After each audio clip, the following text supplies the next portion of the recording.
एक मशहूर फिल्म का डायलॉग है, इस दुनिया में सबसे बड़ा योद्धा मां होती है।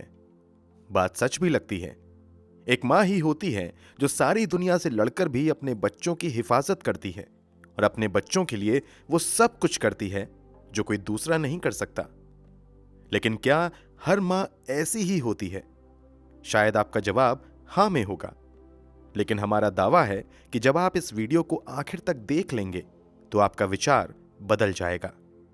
आज की कहानी जितनी दुखद है उतनी ही भयावह और उससे कहीं ज्यादा डरावनी है। आज की कहानी एक मां की क्रूरता की हदों को पार करने की है। दुनिया इस केस को मिशेल ब्लेयर्स हाउस ऑफ हॉरर के नाम से जानती है। सच्चाई जानकर हर किसी के होश उड़ गए थे। आप भी दंग रह जाएंगे। तो आखिर क्या है इस होश उड़ा देने वाले हाउस ऑफ हॉरर की पूरी कहानी? जानने के लिए वीडियो में आखिर तक बने रहें।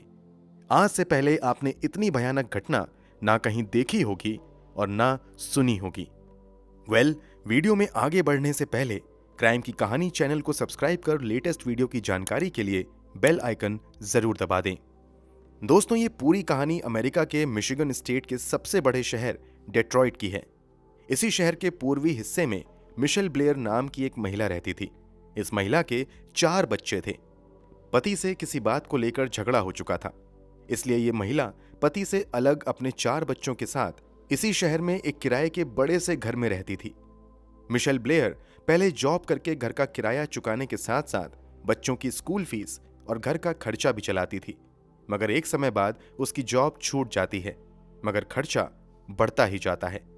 इस कारण कुछ समय तक तो दोस्तों तथा कुछ रिश्तेदारों से कर्ज लेकर अपना खर्चा चलाती रहती है, मगर रिश्तेदार भी कब तक कर्ज देते, वो मना करना शुरू कर देते हैं। इसका नतीजा होता है कि मिशेल ब्लेयर समय पर घर का किराया देने में नाकाम हो जाती है। हालात ये हो जाते हैं कि महीना दर महीना बीतता जाता है, मगर वो किराया नहीं चुका पाती है। मिशेल ब्लेयर अपने बच्चों का नाम भी स्कूल से ये कहते हुए कटवा लेती है कि मैं अब उन्हें खुद ही घर पर पढ़ाऊंगी। इधर जब मिशेल ब्लेयर पर घर का लगभग 2 लाख रुपया रेंट बाकी हो जाता है तो घर का मालिक उनसे घर खाली करने के लिए कहता है।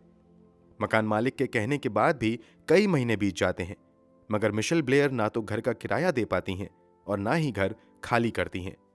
अंत में मकान मालिक कोर्ट की शरण में चला जाता है। पूरी सुनवाई के बाद 36th डिस्ट्रिक्ट कोर्ट द्वारा अंतिम बार मिशेल ब्लेयर को घर खाली करने का नोटिस दिया जाता है, मगर वो घर खाली नहीं करती हैं। अंत में कोर्ट द्वारा ही घर खाली करवाने के लिए एक टीम भेजी जाती है।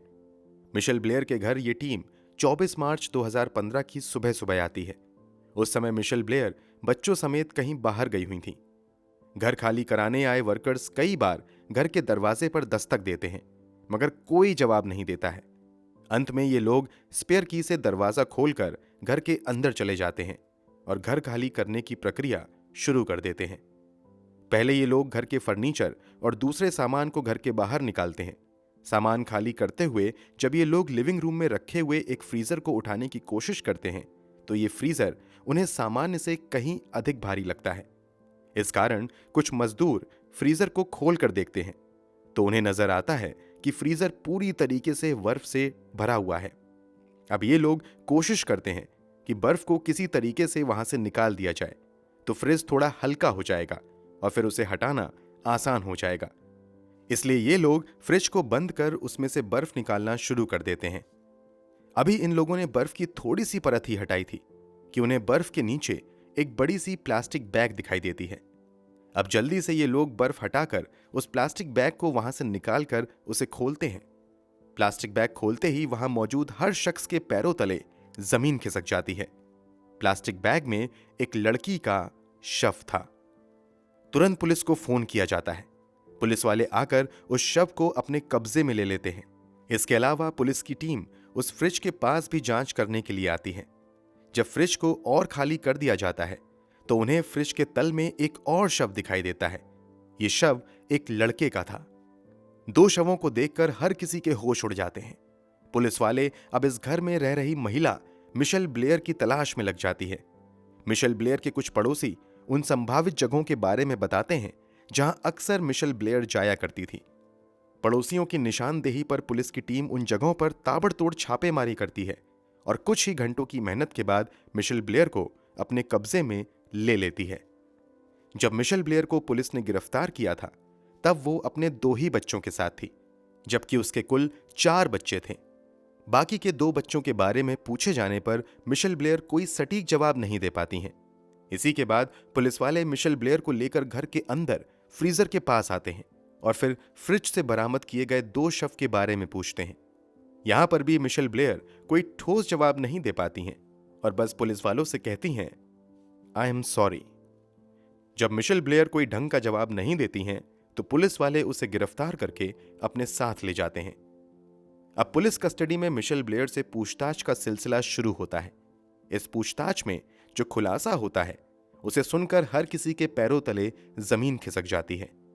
मिशेल ब्लेयर द्वारा किए गए खुलासे के मुताबिक 2012 के अगस्त महीने में एक दिन वो काम से वापस आती हैं तो देखती हैं कि उसका सबसे छोटा बेटा मैथ्यू एक प्लास्टिक की डॉल के साथ कुछ एक्टिविटी कर रहा है। ये देखते ही मिशेल ब्लेयर मैथ्यू से पूछती हैं कि तुम ये क्या कर रहे हो, ये तुमने कहां से सीखा, क्या कोई तुम्हारे साथ ऐसा करता है?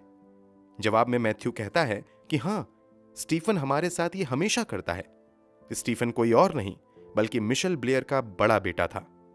इतना सुनते ही मिशेल ब्लेयर गुस्से से आग बबूला हो जाती है और भागते हुए घर के 2nd फ्लोर पर जाती है, जहां उस समय स्टीफन अपने कमरे में था। वो कमरे में जाते ही स्टीफन से पूछती है कि क्या तुमने अपने भाई मैथ्यू के साथ ऐसा किया है? स्टीफन डरते हुए कहता है, यस। स्टीफन के यस कहते ही मिशेल ब्लेयर एक जोरदार पंच उसके चेहरे पर मारती हैं और इसके बाद तो बस स्टीफन पर लात घूंसों की बरसात ही हो जाती है। मारते मारते जब स्टीफन नीचे गिर जाता है तो मिशेल ब्लेयर पास में ही रखा हुआ एक प्लास्टिक का बड़ा सा थैला उसके चेहरे पर लपेट देती हैं और मारना जारी रखती हैं। स्टीफन को वो तब तक मारती हैं जब तक कि वो पूरी तरीके से बेहोश नहीं हो जाता है।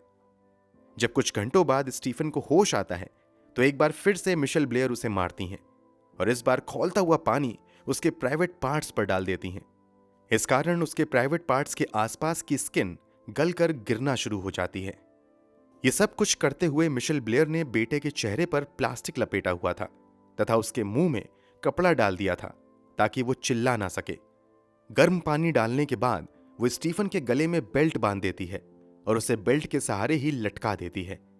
जैसे ही स्टीफन बेहोश होता है वो फिर से उसे नीचे पटक देती है। टॉर्चर का यह दौर अगले 2 हफ्ते तक चलता रहता है और 30 अगस्त 2012 को गहरे जख्म की वजह से स्टीफन की तड़प तड़प कर मौत हो जाती है। मृत्यु के समय स्टीफन की उम्र सिर्फ 9 साल थी। अब अगर इस मौत के बारे में किसी बाहरी व्यक्ति को भनक लगती तो मिशेल ब्लेयर को कड़ी सजा हो सकती थी। इसलिए वो इस हत्या के बारे में किसी को नहीं बताती है, बल्कि अपने लिविंग रूम में मौजूद डीप फ्रीजर में स्टीफन के शव को डाल देती है। बाकी बचे 3 बच्चों को मिशेल ब्लेयर कहती है कि अगर तुम में से किसी ने भी इस बारे में किसी से भी बताया तो तुम्हारा भी यही हाल होगा। डर के मारे बच्चे किसी को कुछ भी नहीं बताते हैं। अब समय यूं ही बीतने लगता है। स्टीफन के बारे में कोई ज्यादा खोज खबर भी नहीं लेता है क्योंकि ये बच्चे पहले ही स्कूल जाना छोड़ चुके थे। पड़ोसियों से भी इनके रिश्ते नाते इतने अच्छे नहीं थे कि पड़ोसी कभी इससे बच्चों के बारे में पूछते। बच्चों का पिता भी घर पर नहीं आता था, इसलिए उसे भी स्टीफन की डेथ के बारे में भनक नहीं लग पाती है। कर्ज के चक्कर में रिश्तेदारों से भी बातचीत बंद हो ही चुकी थी। समय यूं ही बीत रहा था। स्टीफन की हत्या को 9 महीने बीत चुके थे। उसका शव अब भी फ्रिज में ही था। तभी इस घर में एक और खौफनाक वारदात को अंजाम दिया जाता है। मिशेल ब्लेयर द्वारा पुलिस की आगे की पूछताछ में किए गए खुलासे के मुताबिक बेटे स्टीफन की हत्या के 9 महीने बीत जाने के बाद मई 2013 में मिशेल ब्लेयर को अपनी बेटी स्टोनी एन ब्लेयर के बारे में पता चलता है कि ये भी अपने छोटे भाई मैथ्यू के साथ गलत हरकत कर रही है। बेटी के बारे में ये बातें पता चलते ही एक बार फिर से मिशेल ब्लेयर अपना आपा खो देती हैं और बेटी स्टोनी को बुरी तरीके से मारती हैं। काफी देर तक मारपीट करने के बाद वो बेटी को एक कमरे में बंद करके छोड़ देती हैं और उसे कई दिनों तक खाने पीने के लिए कुछ भी नहीं देती हैं। अब स्टोनी का कमरा तभी खुलता था जब मिशेल ब्लेयर का मन उसे मारने का होता था। कई दिनों तक लगातार होने वाली मारपीट का नतीजा ये होता है कि 2013 के मई महीने में ही स्टोनी की भी मौत हो जाती है उसकी उम्र मृत्यु के समय केवल 13 वर्ष थी।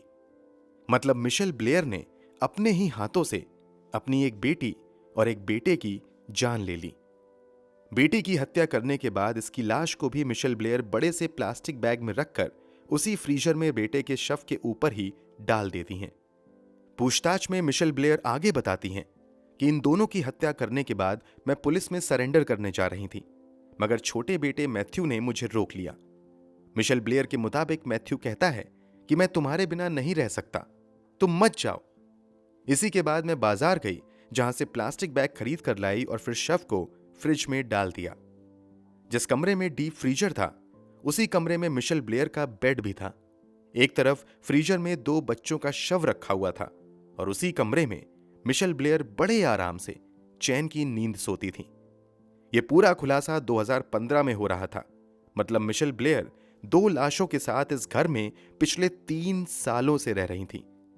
जिंदा बचे 2 बच्चों को इसने इतना ज्यादा डरा दिया था कि वो दोनों कहीं भी अपनी जबान नहीं खोल पाते थे। जब पुलिस मिशेल ब्लेयर से पूछती है कि क्या तुम्हें ऐसा करने में डर नहीं लगा, या फिर बच्चों की हत्या करने का क्या तुम्हें कोई पछतावा है, तो जवाब में मिशेल ब्लेयर कहती हैं कि मुझे अपने किए का कोई पछतावा नहीं है, क्योंकि उन दोनों ने जो अपने भाई के साथ किया था उन्हें भी उसका कोई पछतावा नहीं था। वो पुलिस पूछताछ में ही कहती हैं, there is no excuse for I would them again. ये शब्द मिशेल ब्लेयर की पागलपन को बताने के लिए काफी हैं। वो यहां तक कहती हैं कि मैंने अपने बच्चों को नहीं बल्कि उनको मारा जो राक्षस बन चुके थे। मिशेल ब्लेयर के इस दिल दहला देने वाले खुलासे के बाद पुलिस सबसे पहले तो मिशेल ब्लेयर के 2 जिंदा बचे बच्चों को अपनी कस्टडी में ले लेती हैं और आगे की जांच के लिए बरामद किए गए दोनों शव को पोस्टमार्टम और ऑटोप्सी के लिए भेज दिया जाता है। मिशेल ब्लेयर के खिलाफ हत्या की धाराओं समेत कई गंभीर धाराओं में मामला दर्ज किया जाता है। इस पूरे मामले की सुनवाई एक स्थानीय अदालत में शुरू होती है। शुरुआती सुनवाई में ही जिंदा बचे दोनों बच्चों का पेरेंटिंग राइट मिशेल ब्लेयर से छीन लिया जाता है तथा उन दोनों बच्चों को चाइल्ड प्रोटेक्टिव सर्विस को दे दिया जाता है, जहां से उन दोनों बच्चों को कोई भी अडॉप्ट कर सकता था। पूरी सुनवाई के दौरान मिशेल ब्लेयर एक बार भी अपने किए पर शर्मिंदा नजर नहीं आती हैं, बल्कि वो जब भी कोर्ट में जाती थीं, जज पर तथा दूसरे अधिकारियों पर बस चिल्लाती ही रहती थीं। जब मिशेल ब्लेयर से पूछा जाता था कि आखिर तुमने इतना बड़ा फैसला क्यों किया, तो वो बताती हैं कि जब मैं भी टीनेज में थी तो मेरे साथ भी किसी ने गंदी हरकतें की थीं। मैंने इस बारे में अपनी मां को बताया तो उन्होंने मुझसे कहा कि इस बारे में किसी को मत कहो और जो हुआ उसे भूल जाओ। मिशेल ब्लेयर के मुताबिक इस घटना के बाद वो मां के कहने पर चुप हो जाती हैं, मगर कई बार उसके साथ शोषण की घटनाएं होती हैं, मगर वो कुछ नहीं कर पाती है क्योंकि घर से उसे कोई सपोर्ट नहीं मिलता है। वो आगे कहती हैं कि मैं भी शोषण से गुजर चुकी थी और मुझे उस दर्द का एहसास था जब मैंने अपनी मां को बताया और उन्होंने कोई एक्शन नहीं लिया। मैं नहीं चाहती थी कि मेरा छोटा बेटा भी उसी दुख दर्द से गुजरे जिससे मैं गुजरी हूं। बस उसी के बाद मैंने उन दोनों बच्चों को सजा देने का फैसला किया। वो इसी सजा के हकदार थे। खैर, लंबी सुनवाई के बाद फाइनली 17 जून 2015 को मिशेल ब्लेयर को दोनों बच्चों की हत्या का दोषी करार दे दिया जाता है। फर्स्ट डिग्री मर्डर का दोषी पाए जाने की वजह से मिशेल ब्लेयर को उम्र कैद की सजा सुनाई जाती है। कोर्ट द्वारा यह भी साफ कर दिया जाता है कि मिशेल ब्लेयर को जिंदगी में कभी भी पेरोल नहीं दी जाएगी। मतलब ये, जब तक जिंदा रहेंगी जेल की सलाखों के पीछे ही रहना होगा। इतना ही नहीं, मिशेल ब्लेयर ने दावा किया था कि दोनों बच्चों ने उसके छोटे बेटे का शोषण किया था, इसलिए दोनों को मार दिया। लेकिन आगे की जांच में उस छोटे बच्चे से की पुष्टि नहीं होती है। इस कारण ब्लेयर का दावा मनगढ़ंत लगने लगता है।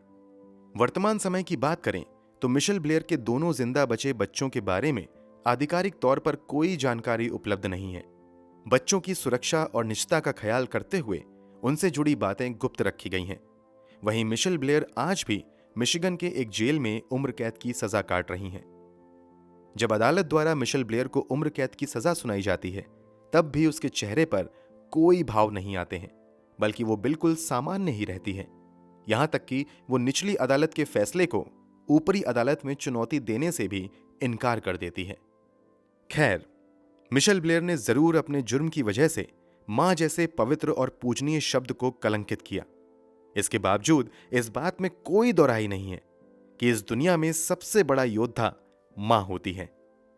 अपवाद तो हर जगह है। दोस्तों, इस पूरी कहानी के बारे में आपकी क्या राय है? कमेंट बॉक्स में जरूर बताएं। अगर आपको हमारी मेहनत पसंद आई हो तो इस वीडियो को लाइक करते हुए शेयर भी करें।